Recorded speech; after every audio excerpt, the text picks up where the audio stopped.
Thank you for joining us. And we begin tonight with a shooting at a U.S. Army base in Georgia. Military officials say the suspected gunman opened fire at Fort Stewart, that's near Savannah. 5 soldiers were hurt. No one was killed. One person is in custody, though. Officials have identified him as 28-year-old Sergeant Cornelius Radford. However, investigators have not given a possible motive. Right now, our primary focus is first on caring for our injured soldiers and their families, and also supporting the soldiers of the Spartan Brigade. All of the families of the victims have been notified, and we're wrapping our arms around them and ensuring we provide them all the support that we can. Earlier at the White House, President Trump called the shooting an atrocity and offered this message to the families of the wounded soldiers. The entire nation is praying for the victims and their families, and hopefully they'll fully recover, and we can put this chapter behind, but we're not going to forget what happened. We're going to take very good care of this person that did this horrible person. Meantime, we are also following economic news from the White House. President Trump's next round of sweeping tariffs on foreign imports are set to take effect overnight. However, some countries are already facing steep levies, and the reasons may surprise you. The president has raised tariffs on goods from India to 50% because he wants the country to stop buying oil from Russia.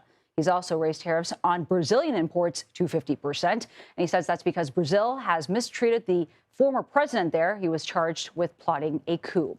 But we start with the shooting in Georgia. CBS News correspondent Skyler Henry is at Fort Stewart and joins us now. Skyler, what more are you learning about this shooting, and where does the investigation go from here? Yeah, well, I'll answer the second question first. We know that 28-year-old Cornelius Radford, he is the suspected gunman in this incident, has been questioned. He is in confinement and waiting a charging decision. As for what happened with all of this, we know that just before 11 o'clock today, the suspected gunman Radford opened fire on Fort Stewart, where he shot 5 of his fellow soldiers. That's according to Brigadier General John Lupus, who is the commander here at Fort Stewart. The good news here, all 5 are expected to be okay. 3 needed what was referred to as surgical intervention, surgery at area hospitals. The other 2 were also sent to hospitals as well, just to be checked up on. And we are waiting to learn more to try to get to the bottom of exactly why this happened as well. As of now, no motive has been presented as of yet.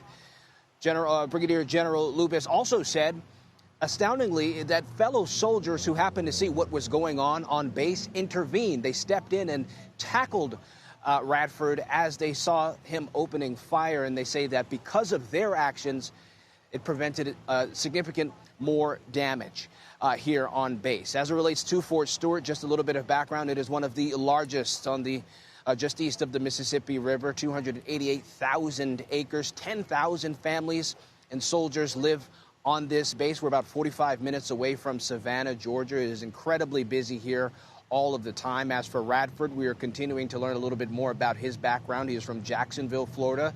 He has never been deployed overseas.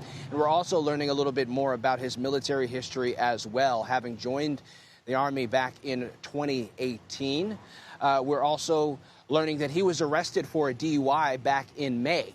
Not entirely sure how the 2 things could be linked, but officials say that because of the incident that happened today, they were able to go back on law enforcement records to see what happened with Radford over the course of the last several months, pinpointing that DUI that happened back in May. So again, he is awaiting a charging decision. Again, Nancy, the good news here is that all 5 of those soldiers are expected to make a full recovery. Yeah, it could have been so much worse. Skyler Henry, thank you very much.